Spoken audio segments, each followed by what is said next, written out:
UP और उत्तराखंड की खबरों के लिए एबीपी गंगा को सब्सक्राइब करें और बेल आइकन दबाएं।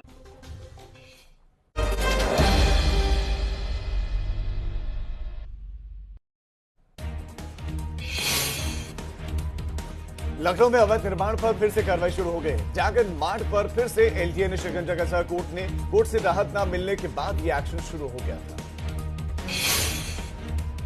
प्रयागराज में सरकारी अमले का ध्वस्तीकरण अभियान लगातार जारी है।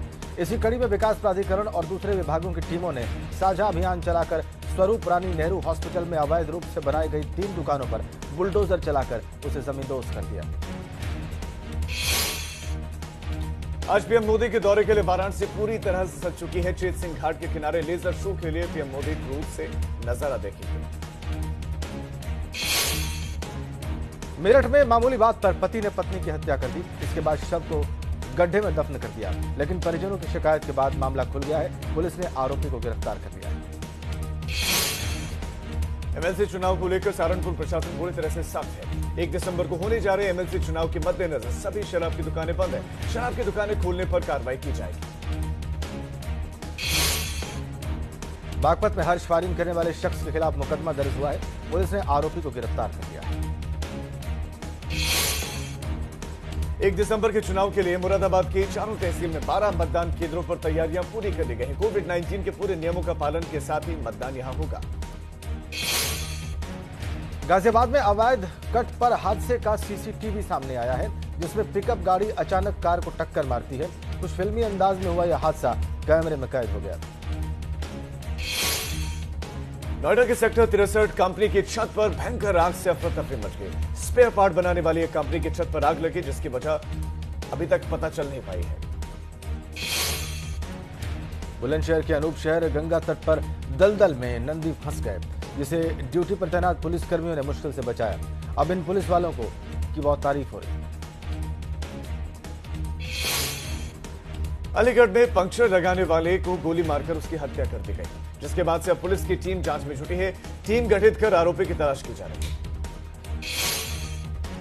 मथुरा में दुष्कर्म के बाद हत्या के मामले में सियासत तेज हो गई है।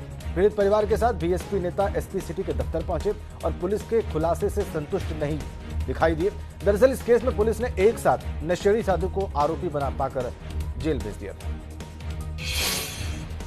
आगरा में कच्ची शराब के ठिकानों पर छापेमारी की गई है, जहां पर काफी मात्रा में कच्ची शराब बरामद हुई है, जिसे रसोई घर में छिपा कर रखा गया था। इस कार्रवाई के बाद शराब माफिया घर छोड़कर फरार है। इटावा पुलिस ने अंतरजनपदीय कछुआ गिरोह के 5 सदस्यों को गिरफ्तार कर लिया है, जिनसे 2583 कछुओं समेत करीब 1 करोड़ का सामान बरामद हुआ है। ये तस्कर मैनपुरी से बरेली जा रहे थे। एटा में डीएम एसएसपी ने जनपद कारागार का औचक निरीक्षण किया। उन्होंने इस दौरान कारागार में जेल अधीक्षक पीपी सिंह को निर्देश दिए कि बढ़ते कोरोना संक्रमण को देखते हुए समय समय पर कोविड-19 की जांच हो। मैनपुरी में लव जिहाद का मामला सामने आया है। यहाँ हिंदू बनकर एक लड़की को फंसाया गया। बाद में पता चला कि उसका नाम अरविंद नहीं, आशु मंसूरी है। हाथरस में मोबाइल फोन की शॉप पर आधम के लोगों ने दुकानदार से मारपीट की, जिसका वीडियो सोशल मीडिया पर वायरल है। मोबाइल फोन मांगने को लेकर मारपीट की गई। फर्रुखाबाद पहुंचे यूपी कांग्रेस अध्यक्ष अजय लल्लू ने यूपी सरकार पर हमला बोला। कहा कि यूपी में जंगल राज चल रहा है। 1 साल में सैकड़ों किसान जान दे चुके हैं। मुजफ्फरनगर में खुलेआम गुंडागर्दी का वीडियो वायरल हुआ, जिसमें 1 दर्जन से ज्यादा युवकों ने लोहे के रॉड, बेल्ट और लाठी डंडों से युवक पर हमला किया। वीडियो वायरल होने के बाद हरकत में आई पुलिस ने 3 नामजद और 1 अज्ञात युवक के खिलाफ गंभीर धाराओं में केस दर्ज किया है। हापुड़ में बैन के बाद भी दीपदान के लिए ब्रजघाट गंगा तट पर आस्था की भीड़ दिखाई दी। गंगा तट पर आए श्रद्धालुओं ने कार्तिक पूर्णिमा के दिन दीपदान किया। शामली में एक मजनू को एक युवती के साथ छेड़छाड़ और अश्लील इशारा करना महंगा पड़ा, जिसके बाद युवती की मां ने मजनू की सरेआम पिटाई की। फिर युवती के एक परिजन ने आरोपी मजनू के सिर के बाल भी काट दिए। अमरोहा के गंगा तिगरी घाट पर श्रद्धालुओं ने दीपदान किया। कोरोना काल में भी आस्था की भीड़ दिखाई दी। दरअसल गंगा तिगरी धाम पर प्रशासन ने सिर्फ 2 लोगों को दीपदान की अनुमति दी। अपराधियों पर कानपुर पुलिस मेहरबान नजर आ रही है। मामूली विवाद में दबंगों ने लोगों पर खुलेआम तलवार और जानलेवा हमला भी किया। चापड़ से जिनसे जान बचाने के लिए लोगों को भागना पड़ा, लेकिन पुलिस ने तहरीर के बाद भी किसी तरह की कोई कार्रवाई नहीं की।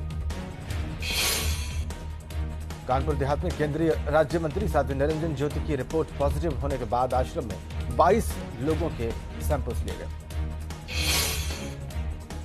इस बार अयोध्या में कार्तिक पूर्णिमा मेले पर बाहरी श्रद्धालुओं के आने पर पाबंदी लगा दी गई है। सुरक्षा के लिहाज से घाट पर पुलिस ने डॉग स्क्वाड से परीक्षण किया है और इस साल केवल अयोध्या के स्थानीय लोगों को ही सरयू में स्नान करने का मौका मिलेगा। सीएम योगी ने जिला पंचायतों की ओर से बनने वाली 1825 हॉट मिक्स सड़कों का शिलान्यास किया, जिनमें गोरखपुर की भी 21 सड़कें शामिल। देवरिया में कच्ची शराब के खिलाफ आबकारी विभाग का अभियान जारी है। अवैध कच्ची शराब बनाने वालों के खिलाफ आज भी बड़ी कार्रवाई की। टीम ने 40 लीटर कच्ची शराब और 1500 लीटर लहन बरामद की। महाराजगंज में ट्रेन का संचालन न होने से लोगों को परेशानी हो रही है। लॉकडाउन के बाद से गोरखपुर से यहां रेलों का आवागमन नहीं हुआ है। इसको लेकर पूर्व सपा सांसद अखिलेश सिंह ने कहा कि भाजपा सरकार सिर्फ जनता के साथ छलावा कर रही है। कुशीनगर में जमीन विवाद को लेकर दो गुटों में जबरदस्त मारपीट हुई, जिसमें करीब आधा दर्जन लोग घायल हुए हैं। खबर है कि दोनों समुदाय के 1.5 दर्जन लोगों को पुलिस ने हिरासत में लिया है। बहराइच में एक भेड़िया मां की गोद से बच्चे को छीन ले गया। इसके कुछ देर बाद बच्चा खून से लथपथ पूरे हाल में मिला। अभी अस्पताल में उसकी हालत गंभीर बताई जा रही। रामपुर में पूर्व कांग्रेस उपाध्यक्ष विनोद माहेश्वरी की सड़क हादसे में मौत हो गई। शादी समारोह से वापस लौटते वक्त उनकी स्कूटी में अज्ञात वाहन ने टक्कर मारी, जिन्हें अस्पताल में मृत घोषित कर दिया गया। शाहजहांपुर में मादक पदार्थों की तस्करी और अवैध व्यापार करने वालों के खिलाफ अभियान जारी है। पुलिस टीम ने अलग अलग जगहों से 2 किलो अफीम, 100 ग्राम स्मैक और बाइक के साथ 3 मादक पदार्थ तस्करों को गिरफ्तार किया है। बरेली में लव जिहाद मामलों में पहली एफआईआर हुई है, जहां पर उवैस नाम का आरोपी युवती को लगातार परेशान करता था। शादी की बात पर जान से मारने की लगातार धमकी दी गई थी। सीतापुर में एक डीसीएम धू-धू करके जल गई। देखते ही देखते डीसीएम भीषण आग का गोला बन गई। चालक की आग बुझाने की कोशिश नाकाम रही। इस आग के तांडव से बहुत नुकसान का अनुमान लगाया जा रहा है। सुल्तानपुर में कांग्रेस कार्यकर्ताओं ने केंद्र सरकार के खिलाफ प्रदर्शन किया। नगर के बीच से कलेक्ट्रेट परिसर तक ये प्रदर्शन हुआ। संभल में मुखबिर की सूचना पर पुलिस ने 2 पशु तस्करों को गिरफ्तार किया है, जिन्होंने पुलिस को देखकर फायरिंग की थी। मुठभेड़ के दौरान पुलिस ने 2 तस्करों को दबोचा, जबकि 2 फरार हो गए। उन्नाव में जिला प्रशासन ने ओवरलोडेड वाहनों के खिलाफ ताबड़तोड़ चेकिंग अभियान चलाया। इस दौरान मोरंग के 40 ओवरलोडेड ट्रक पकड़े गए। 20 लाख से ज्यादा का जुर्माना वसूला जाएगा इनसे। अमेठी में जमीनी बंटवारे के विवाद को लेकर परिवार ने अधेड़ की हत्या कर दी गई। परिवार के लोगों ने 55 वर्षीय अधेड़ सूर्यलाल की पीट कर हत्या कर दी, जिसका जमीनी बंटवारे का विवाद अपने ही परिवार के भाई भतीजे आदि लोगों से था। रायबरेली में बीजेपी विधायक राम नरेश रावत की मनमानी और गुंडाई सामने आई है। टोल प्लाजा पर विधायक ने अपने समर्थकों के साथ मारपीट और हनक दिखाई, जिसकी तस्वीरें सीसीटीवी में कैद हुई। पीलीभीत में 24 अक्टूबर को युवक के साथ हुई मारपीट और लूट का पुलिस ने खुलासा कर दिया है। पुलिस ने दबिश देकर 4 अभियुक्तों को गिरफ्तार किया, जिनके पास से लूट के मोबाइल सहित 2 बाइक्स और 3 अवैध तमंचे सहित 1 चाकू भी बरामद हुआ। फिरोजाबाद में नहर में अचानक पानी आने से सैकड़ों बीघा फसल जलमग्न हो गई, जिससे टूंडला तहसील के किसानों को बड़ा नुकसान हुआ। लखीमपुर खीरी में पुलिस और आबकारी टीम ने बड़ी कार्रवाई की है। अवैध शराब बनाने के मामले में 16 लोगों को गिरफ्तार किया गया। साथ ही 266 लीटर कच्ची शराब और 4000 लीटर लहन नष्ट कर दी गई। कन्नौज पहुंचे यूपी कांग्रेस अध्यक्ष अजय लल्लू ने किसान आंदोलन में हुए हमले पर बड़ा बयान दिया। कहा कि मारपीट करने वाले ये किसान नहीं बल्कि सरकार के गुंडे हैं।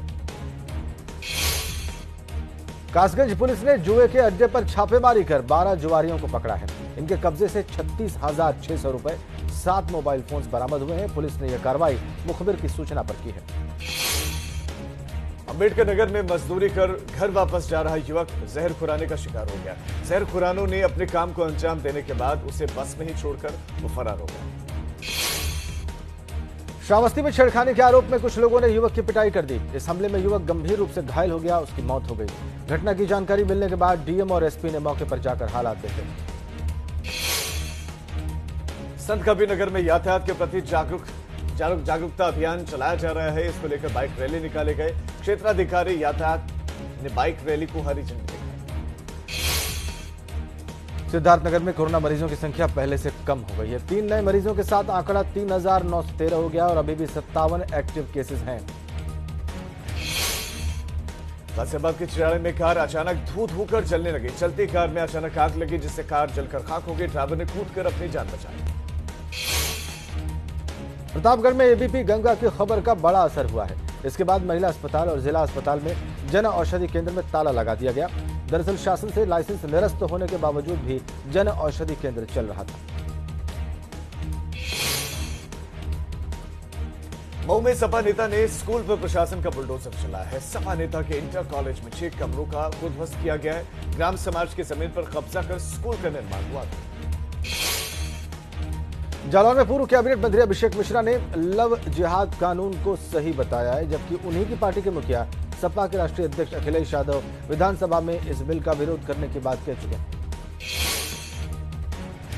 मिर्जापुर में नक्सल प्रभावित इलाकों में चेकिंग अभियान चला गया। पुलिस और पीएससी बल के साथ सघन चेकिंग की गई। सोनभद्र में युवती की हत्या का पुलिस ने खुलासा कर दिया है। हत्यारोपी दिलीप कुमार शर्मा ने घर से सिलाई सीखने निकली युवती की हत्या कर दी। इसका शव नदी के किनारे मिला था। जौनपुर में हादसे के बाद बवाल हो गया। गाड़ी से 2 पहिया वाहन को टक्कर के बाद हंगामा हुआ, जिसके बाद गाड़ी पर पत्थरबाजी की गई और जाम लग गया। ललितपुर में एक युवक ने अपनी स्कूटी में आग लगा दी। कहा जा रहा है कि स्कूटी स्टार्ट न होने से परेशान इस युवक ने पेट्रोल डालकर खुद अपनी स्कूटी आग के हवाले कर दी। गाजीपुर में पूर्व विधायक कृष्णानंद राय समेत 7 लोगों की निर्मम हत्या के दिन शहादत दिवस मनाया गया। उस हत्याकांड के 16 साल होने पर शहीद पार्क में श्रद्धांजलि कार्यक्रम किया गया।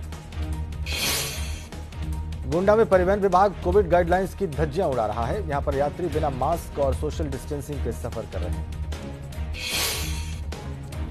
बलरामपुर में बढ़ती ठंड को देखते हुए गरीबों को कंबल बांटे गए। पूर्व मंत्री सलील सिंह टीटू ने जरूरतमंदों को कंबल बांटे। फतेहपुर में ओवरलोडिंग का सिलसिला नहीं थम रहा।